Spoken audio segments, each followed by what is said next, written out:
Halo, assalamualaikum warahmatullahi wabarakatuh. Welcome back to my YouTube channel. Ini aku akan menganalisis novel Angkatan Pujangga Baru. Sebelum itu, aku akan menjelaskan apa itu Angkatan Pujangga Baru. Angkatan Pujangga Baru adalah angkatan yang hadir untuk menggantikan Angkatan Balai Pustaka yang berjaya sebelumnya. Angkatan ini diberi nama Angkatan Pujangga Baru karena angkatan ini dipublikasikan lewat majalah Pujangga Baru. Angkatan Pujangga Baru ini terbentuk pada tahun 1933.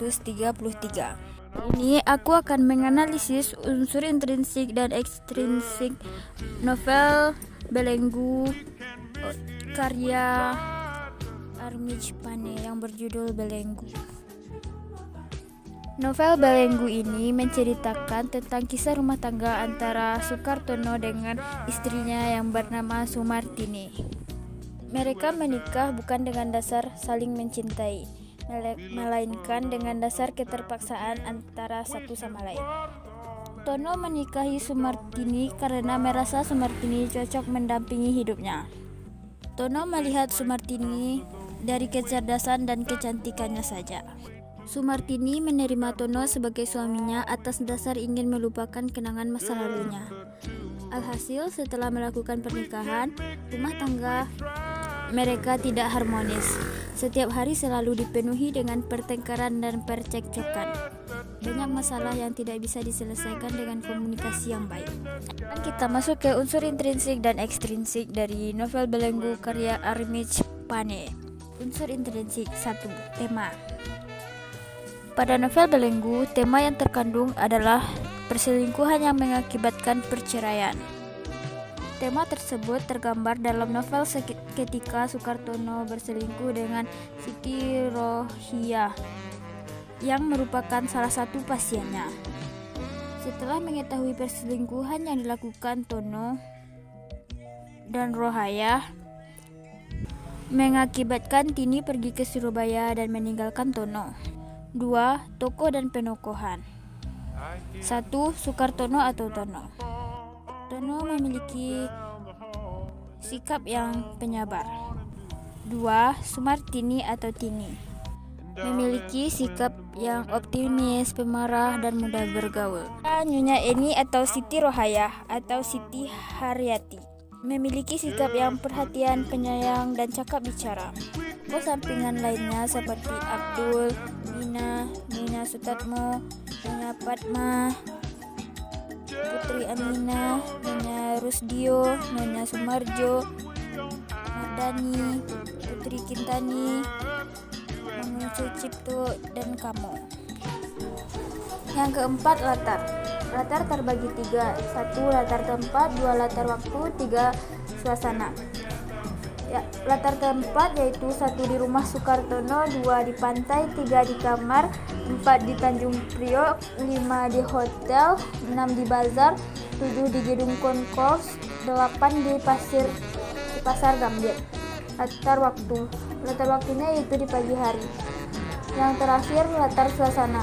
Latar suasananya yaitu 1 bahagia, 2 romantis, dan yang terakhir yaitu sedih. Yang kelima, alur.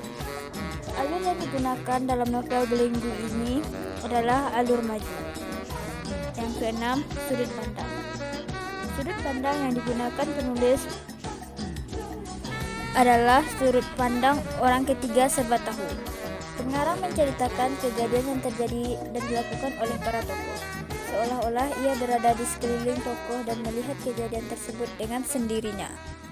7. Gaya bahasa.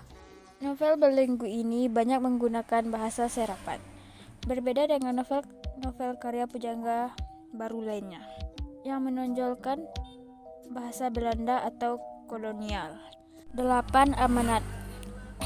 Amanat dari novel ini adalah antara suami istri seharusnya saling terbuka. Dalam membina sebuah rumah tangga, rasa saling terbuka sangatlah diperlukan agar hubungan tetap terjaga. Rasa gengsi dalam hubungan suami istri juga harus dileburkan dalam diri masing-masing. Dalam hubungan suami istri, rasa saling cinta sangat diperlukan untuk mendasari sebuah rumah tangga. Sekarang kita masuk ke unsur ekstrinsik dari novel Belenggu. 1. Biografi. Biografi Armij Pane. Armij Pane adalah sastrawan angkatan Pujangga Baru. Dia merupakan salah satu tokoh pendiri majalah Pujangga Baru.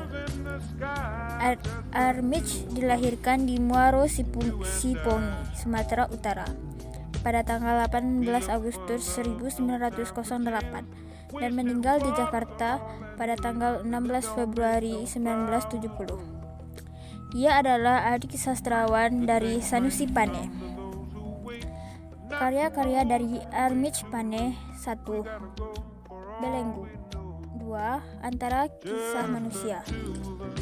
3. Jinak-jinak merpati. 4. Jiwa berjiwa. 5. Sejak gemelan jiwa. 6. Ratna. 7. Lukisan masa.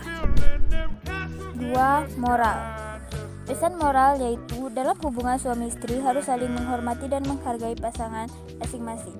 Jangan pernah berkhianat terhadap orang yang telah memberikan kasih sayang yang tulus, apalagi sudah diikat dengan sebuah pernikahan, karena dapat mengakibatkan perselisihan, perselingkuhan, kehancuran dalam rumah tangga tersebut. 2. Agama. Seorang perempuan yang telah menikah itu harusnya bisa menjadikan suaminya sebagai pemimpin dan imam dalam rumah tangga, dan istri harus menjalankan kodratnya sebagai ibu rumah tangga meskipun dia juga bekerja. Suami pun harus membawa istrinya ke jalan yang benar, tidak harus bekerja terus-menerus, dan menegur istrinya dikala dia berbuat salah. Jangan dibiarkan, karena itu pun bisa menyebabkan kehancuran, karena di dalam Islam Allah tidak suka dengan perceraian. 3. Sosial. Pembelajaran tentang kehidupan bermasyarakat dan berumah tangga, karena seseorang hanya menilai dari kecantikan, tidak melihat tingkah lakunya. Karena itu asal mula tidak ada rasa kasih sayang yang sebenarnya, hingga akan memicu ketidakharmonisan di dalam rumah tangga tersebut. Adanya rasa percaya satu sama lain sehingga tidak ada hal yang ditutup-tutupi antara satu sama lain, karena akan membuat masalah besar. Karena itu rasa memiliki dan perlu sosial dengan orang lain itu tidak akan membuat komunikasi antara suami istri bisa selalu baik, dan tidak akan membuat membuat rumah tangga tersebut. Itu dulu ya video dari aku. Thank you for watching.